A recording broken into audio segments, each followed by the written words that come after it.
दिवाली आने वाली है और आप में से कई लोग दिवाली की सफाई में जुट भी गए होंगे। कुछ लोग ऐसे भी होंगे जो वीकेंड का इंतजार कर रहे होंगे। दिवाली ही एक ऐसा त्योहार होता है जिसमें हम अपने घर के कोने कोने को चमका देते हैं। दिवाली की सफाई करना इतना आसान बात भी नहीं है, इसमें कई दिन लग जाते हैं। लेकिन इतनी मेहनत करने के बाद भी दिवाली की सफाई को लेके बहुत लोग नाखुश होते हैं। कहीं घर का कोई कोना छूट जाता है तो कहीं फर्नीचर या दीवार पे कोई दाग धब्बा रह जाता है। ऐसा इसलिए होता है क्योंकि हम एक प्रॉपर प्लानिंग के साथ नहीं चलते हैं, बस जुट जाते हैं घर की सफाई करने में।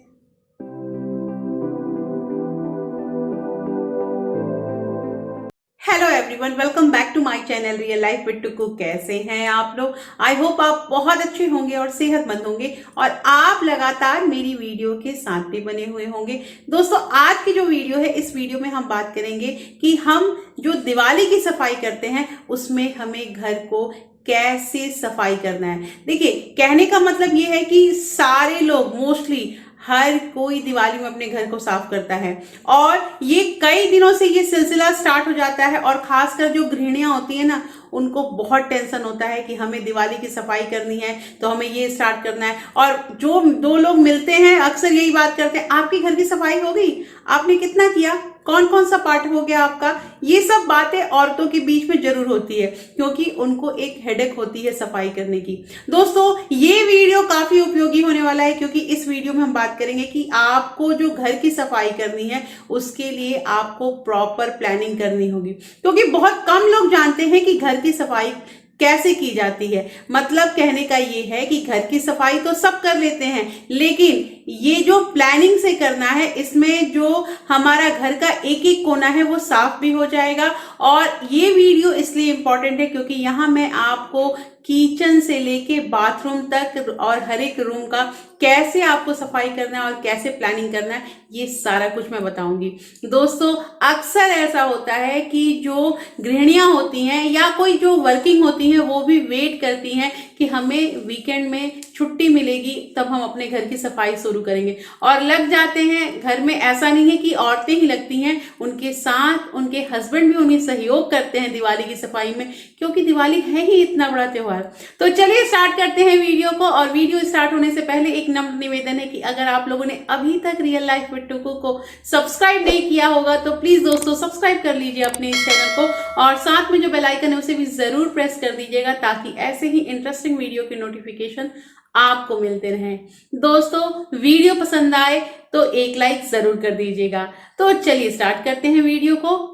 दिवाली पर घर की सफाई शुरू करने से पहले करें कुछ काम। दोस्तों, ऐसा होता है कि दिवाली की सफाई अगर हम स्टार्ट कर रहे हैं तो उससे पहले हमें कुछ काम को कर लेना चाहिए ताकि हमारा साफ किया हुआ जो घर होता है वो फिर से गंदा ना हो। इसके लिए जब आप दिवाली की सफाई करना स्टार्ट करते हैं तो ऐसा होता है कि हम दिवाली की सफाई में घर के कोने कोने को साफ करते हैं तो जिम्मेदारी हमारी बढ़ जाती है। ऐसे में आप जो वो फ्लालेन का डस्टर होता है उसका इस्तेमाल कर सकते हैं। अगर घर में ये चीज नहीं है तो आप कॉटन के कपड़े का भी यूज कर सकते हैं। 2 या 3 कपड़े को रखना है जिसमें से एक गीला और एक सूखा कपड़ा होना बहुत जरूरी है। दोस्तों, यहाँ पे 2 या 3 कपड़ों के बारे में इसलिए मैं कह रही हूँ ताकि गंदगी जो होती है वो एक ही कपड़े में ज्यादा नहीं लगे। ऐसा करने पे आपको साफ करने में बहुत दिक्कत होगी उस कपड़े को।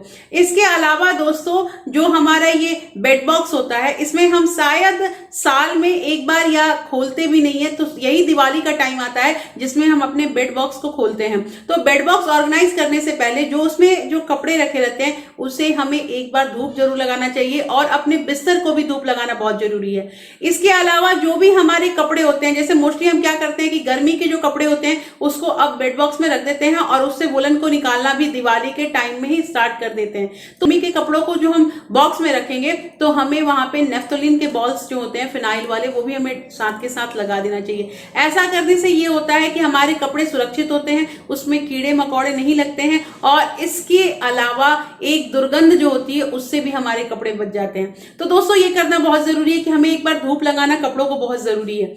इसके साथ ही आप सारा काम एक ही दिन लेकर ना उठें, आपको डिवाइड कर देना है कि आज आपको घर के इस पार्ट को साफ करना है, आज इस पार्ट को साफ करना है।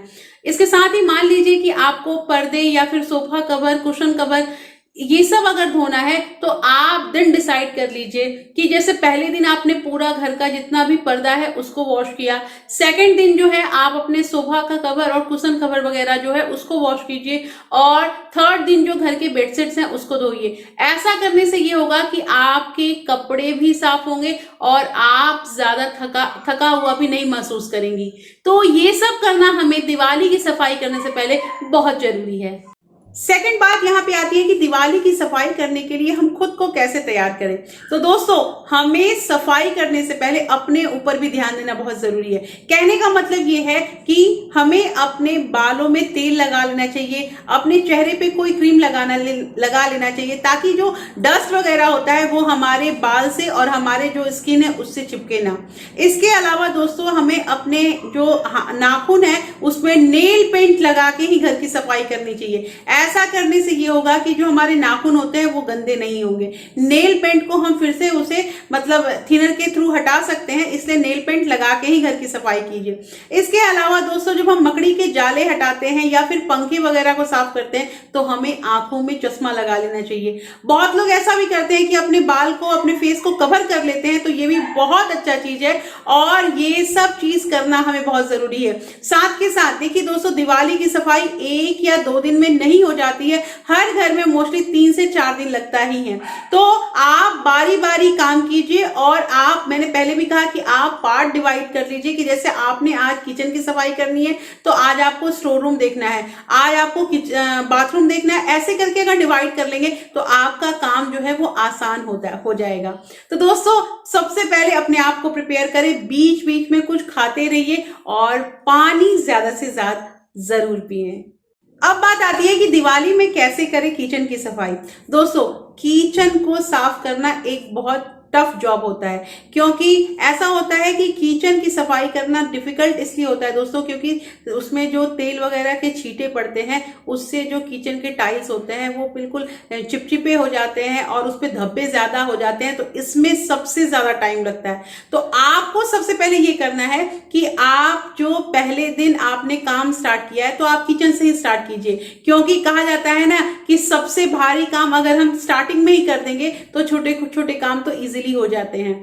तो यहाँ पे ये चीज करना है आपको कि सबसे पहले जितने भी आपके किचन के डब्बे हैं जो अलमीरा वगैरह में रखे हुए हैं, किचन का जो भी आपका रैक है उसमें रखा हुआ है, उसको आप डब्बों को अलग कर लीजिए। अब डब्बों को भी कैटेगराइज कर लीजिए, क्योंकि कुछ डब्बे प्लास्टिक के होते हैं, कुछ हमारे स्टील के होते हैं, कुछ कांच के होते हैं, कुछ बहुत लोग पीतल तांबा का भी कुछ कुछ सामान रखता है किचन में। तो अब उसको आपको कैटेगराइज कर लेना है, क्योंकि हर एक चीज को आपको अलग अलग ढंग से धोना है दोस्तों। उसके बाद बात आती है कि जब आप डब्बों को जो साफ करना है, तो अक्सर आपने देखा होगा कि प्लास्टिक के जो डब्बे होते हैं उसमें से एक अलग टाइप की बदबू आने लगती है। तो आपको यहां इस्तेमाल करना है बेकिंग पाउडर।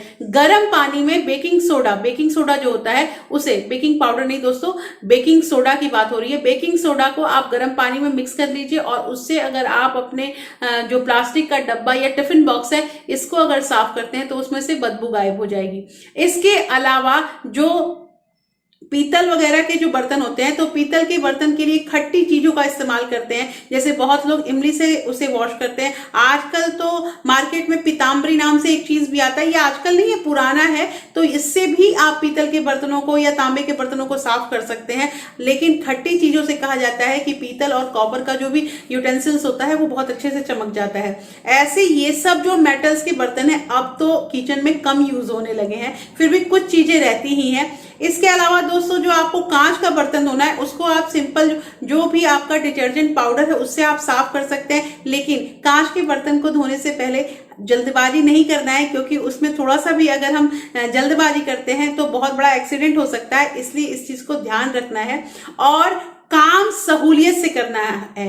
अब बात आती है कि जो किचन के टाइल्स होते हैं या जो किचन का स्लैब है उसको अब हमें साफ करना है। तो उसके लिए दोस्तों, बहुत बार ऐसा होता है कि टाइल्स पे जो तेल वगैरह के छींटे पड़ जाते हैं वो जल्दी साफ नहीं होते हैं। इसके लिए आपको पहले उस पर ऑयल लगा देना है और उसके बाद अगर आप साफ करते हैं तो आपका किचन का टाइल्स बहुत जल्दी साफ हो जाएगा।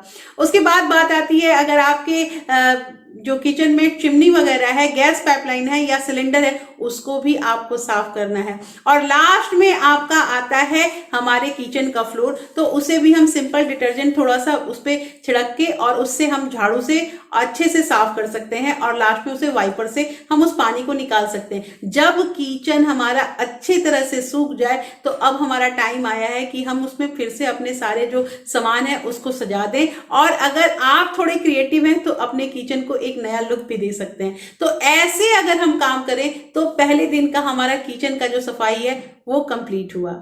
अब बात आती है दिवाली पर बेडरूम की सफाई के लिए टिप्स। दोस्तों, बेडरूम की सफाई अगर करनी है तो सबसे पहले जो भी अनावश्यक चीजें हैं, जो भी बेकार की चीजें हैं, उसे हमें घर से बाहर निकाल देना चाहिए। इसके अलावा बहुत सारे ऐसे भी कपड़े होते हैं जिसे हम पहनते नहीं है और जो बेफजूल के घर में रखे रहे हैं, उन कपड़ों को आप किसी को डोनेट कर दीजिए। अब बात आती है कि जब हम बेडरूम की सफाई करने लगेंगे तो जो भी हमारे फर्नीचर हैं जो हमसे निकल सकते हैं उसे सबसे पहले हमें बाहर निकाल देना है, क्योंकि हमें दिवाली की सफाई करनी है। तो इसके साथ ही आपको मैंने पहले भी बताया कि जो बेड बॉक्स में जितने भी कपड़े हैं उनको बाहर निकाल के धूप लगाइए और फिनाइल की गोलियां रख के ही बैग में कपड़ों को रखा कीजिए। जैसे बहुत लोग ऐसे होते हैं ना, जो बेड बॉक्स होता है उसमें कपड़े ऐसे ही रख देते हैं, वो रखना उचित नहीं है। आप उसे बैग में करके रखें। ये बहुत आसान चीज है दोस्तों कि जब हम वुलन निकालते हैं तो हमारा स्पेस बच जाता है, तो हम उसमें जो समर के कपड़े होते हैं उसे उसमें रखकर अच्छे से धो धा के ही रखते हैं। क्योंकि आपने याद होगा कि जब हम अपने वुलन कपड़े को भी रखते हैं तो वुलन कपड़े मोस्टली शिवरात्रि के टाइम में हम वॉश करते हैं, तो उस समय हम अपना समर वाला कपड़ा निकालते हैं और जो स्पेस बचता है, जो बैग्स खाली होते हैं, उसमें हम अपना वुलन डालते हैं। तो यही प्रक्रिया अभी हमें समर के कपड़ों के साथ अपनानी है कि पहले कपड़ों को धोना है, उसके बाद फिनाइल की गोलियां लगा के उसे बेड बॉक्स में रखना है, ताकि हमारे कपड़ों से बदबू भी ना आए और उसमें कीड़े ना पड़े। तो ये सब काम करना बहुत जरूरी है दोस्तों। उसके बाद जो भी घर में आपके रूम में 100 पीसेस हैं उसको आपको साफ करना है। आप चाहें तो आप थोड़ा सा बेकिंग सोडा उस पर छिड़क कर भी साफ कर सकते हैं। बहुत बार ऐसा होता है जो हमारे गद्दे होते हैं, जो हमारे बेडरूम में गद्दे होते हैं, वो बहुत गंदे होते हैं, तो दोस्तों उसको भी आपको बेकिंग सोडा छिड़क के और उसे साफ करना है। ऐसा भी होता है कि बहुत लोग गद्दों को चेंज करा देते हैं, आपसे अगर पॉसिबल हो तो आप वो भी करा सकते हैं। तो ऐसे करके लास्ट में बात आती है जो हमारे बेडरूम में जो शीशा होता है, मिरर, उसको साफ करने के लिए तो आप सिंपली उस पर कोलिन जो है उसको स्प्रेड करके और न्यूज़पेपर के थ्रू आसानी से साफ कर सकते हैं। ये सब जो चीजें होती है, ये बेसिक चीजें होती हैं दोस्तों, और ये काम आपने दूसरे दिन स्टार्ट कर देना है, तो आपका जो क्लीनिंग है वो बहुत जल्दी हो जाएगा। और अब हम चलते हैं तीसरे कोने की तरफ, दिवाली पर बाथरूम की सफाई के टिप्स। दोस्तों, बाथरूम में भी हमें सेम प्रोसेस ही करना है कि जितने भी हमारे सामान है, सबसे पहले तो जो अनावश्यक चीजें हैं उसे एक प्लास्टिक की थैली में डाल के उसे बाहर फेंक देना है। लेकिन इसके अलावा जो मग होता है, जो टूथपेस्ट होल्डर रहता है, बाल्टी होती है, जितने भी सामान होते हैं उसको पहले हमें बाहर निकाल लेना है और उसके बाद हमें सफाई स्टार्ट करनी है। अक्सर ऐसा होता है कि जो बाथरूम में हमारा टैप वगैरह होता है, टैप या शावर, उस पर आप देखना कि एक परत जम जाती है जिसे लाइम स्केल कहते हैं, और उसको लाइम स्केल क्लीनर करके मिलता है मार्केट में, हम उससे भी साफ कर सकते हैं। इसके अलावा अगर हमारे पास वो क्लीनर नहीं है तो हम सिरका उस पर डाल के उसे कम से कम 10 मिनट के लिए छोड़ देंगे और सिंपली अगर हम जूने से उसको रब करेंगे तो वो जो हमारा टैप वगैरह है वो बिल्कुल क्लीन हो जाता है और चमकने लगता है।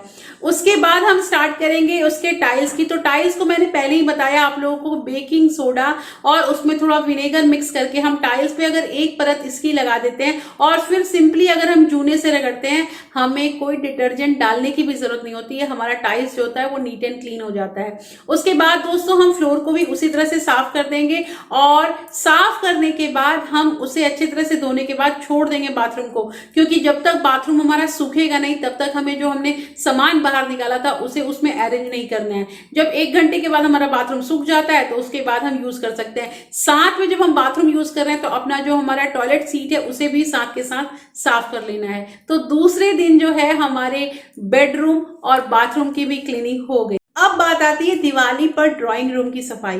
दोस्तों, ड्राइंग रूम जो लिविंग रूम होता है वो हमारे घर का एक ऐसा हिस्सा होता है जहां हमारा ज्यादा से ज्यादा समय बीतता है। यहाँ पे रखे हुए फर्नीचर, यहाँ पे रखे हुए जो भी हमारे सोफा वगैरह है, उसका हमें एक्स्ट्रा केयर करना पड़ता है।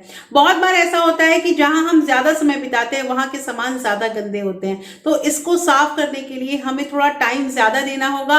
और करना क्या होगा दोस्तों, कि मैंने पहले ही बोला कि बेकिंग सोडा जो होता है ना, वो किसी भी सफाई के लिए, खासकर दिवाली की सफाई के लिए बहुत ही कामयाब सिद्ध होता है। और ऐसा अगर आप करते हैं तो आपका जो काम है वो बहुत जल्दी हो जाएगा और सफाई भी आपको भरपूर मिलेगी। तो ऐसा होता है ना कि बहुत बार हमारे फर्नीचर पे जैसे कि दाग धब्बे कुछ ज्यादा लग जाते हैं। बहुत लोगों को हम चाय वगैरह सर्व करते हैं तो उसका भी दाग रहता है। तो इसके लिए हमें करना ये है कि गर्म पानी में जो बेकिंग सोडा होता है उसको मिक्स कर देंगे और हम उसको एक बार उस मतलब कि उसका कोट कर देंगे और सिंपली हम जो कपड़े से उसे रब करेंगे तो वो हमारा साफ हो सकता है। इसके अलावा अक्सर ऐसा होता है कि जो प्लास्टिक के फर्नीचर होते हैं, जो प्लास्टिक की कुर्सियां वगैरह होती हैं, उस पे जो दाग धब्बे लग जाते हैं, उसके लिए हमें गर्म पानी में थोड़ा सा ब्लीचिंग पाउडर मिक्स करके हम प्लास्टिक के जो भी फर्नीचर होते हैं उसको हम इजीली साफ कर सकते हैं। दोस्तों, ये बहुत बार ऐसा भी होता है कि बच्चे जो हैं वो दीवार पे क्रायोन जो होता है, जो कलर, उसको चला देते हैं। तो उसको भी साफ करने के लिए सिंपली अगर हम बेकिंग सोडा से उसे रब करेंगे तो वो साफ हो जाता है। एक सूखा कपड़ा, मान लीजिए कि आपने इस साल सफेदी नहीं कराई है तो आप अपने दीवार को एक सूखे कपड़े से इजीली साफ कर सकते हैं। लिविंग रूम को साफ करने में थोड़ा सा टाइम कंज्यूमिंग होता है क्योंकि ये हमारा जो मतलब घर का जो ये स्पेस है इसमें हमारे ज्यादा समय बीतते हैं, इसलिए गंदा भी ज्यादा होता है। अब बात आती है दोस्तों, यहाँ पे हम तीसरे दिन की बात कर रहे हैं, तो अब बात आती है कि हमें घर के बाहरी जो हिस्से हैं उसे भी तो ध्यान देना जरूरी है। तो जिस दिन हम अपना लिविंग एरिया कवर करेंगे उसी दिन हम अपने घर का जो भी बाहरी हमारा हिस्सा है उसे भी साफ करेंगे, क्योंकि अंदर की तो हमने सफाई कर दी लेकिन अगर हम बाहर सफाई नहीं करेंगे तो हमारी सफाई अधूरी होगी। तो उसी दिन हम इस चीज को भी साफ कर देंगे और सेम मेथड हमें अपनाना है जो जो हमने मेथड को बोला, और ये 3 दिन में हमारे पूरे घर का काम जो है वो कंप्लीट हो गया। अब चौथा दिन जो आता है उसमें आपने सफाई नहीं करनी है। अब आपका टाइम आता है कि आपने जितने भी कपड़े निकाले हैं उनको वॉश करना है, उनको धूप दिखाना है और बारी बारी उसे फोल्ड करके जहां तय करके आपको रखने का आपका जगह है वहां पे अपने कपड़ों को तय करना स्टार्ट कर दीजिए। तो दोस्तों, इतने इजीली आप 3 दिनों में अपने घर की सफाई कर सकते हैं, लेकिन आपको प्लानिंग करनी होगी। बहुत बार ऐसा होता है कि हमने थोड़ा किचन भी साफ कर दिया, हमने थोड़ा बाथरूम भी साफ कर दिया, हमने थोड़ा बेडरूम भी साफ कर दिया। ऐसे में ये होता है ना कि हमारा दिल खुश नहीं होता है, हम सोचते हैं नहीं अभी कुछ बाकी है, कुछ बाकी है। और पता है दिवाली की सफाई ऐसा होता है ना कि मन को संतुष्टि ही नहीं मिलती है क्योंकि हमने अभी इस एरिया को टच किया ही नहीं, हमने उसे साफ किया ही नहीं। तो आपको प्रॉपर प्लानिंग के साथ चलना है और आपको ऐसे करनी है दिवाली की सफाई। इसके साथ दोस्तों आपको दिवाली में अपना भी पूरा ख्याल रखना है, मतलब खाने पीने से लेकर अपने हर एक चीज का पूरा ध्यान रखना है। इसके अलावा दोस्तों आपसे एक और चीज मुझे कहनी है कि मैं बहुत जल्द आपको दिवाली पे आपको किस तरह से शॉपिंग करना है इसका भी वीडियो लाने वाली हूं। तो आप बने रहिए मेरे साथ क्योंकि वो वीडियो भी आप लोगों के लिए बहुत ज्यादा हेल्पफुल होगी। और आज की वीडियो कैसे लगी मुझे कमेंट करके जरूर बताइएगा और फिर मैं मिलती हूं आपसे एक नए वीडियो के साथ। दोस्तों, अगर आप लोगों ने अभी तक मुझे इंस्टाग्राम पे फॉलो नहीं किया है तो प्लीज फॉलो कर लीजिए इंस्टाग्राम पे, और आप साथ में मेरे टेलीग्राम को भी ज्वाइन कर सकते हैं। टेलीग्राम चैनल का लिंक मैंने डिस्क्रिप्शन में दे रखा है। तो फिर मैं मिलती हूँ आपसे, तब तक के लिए thank you, thanks for watching.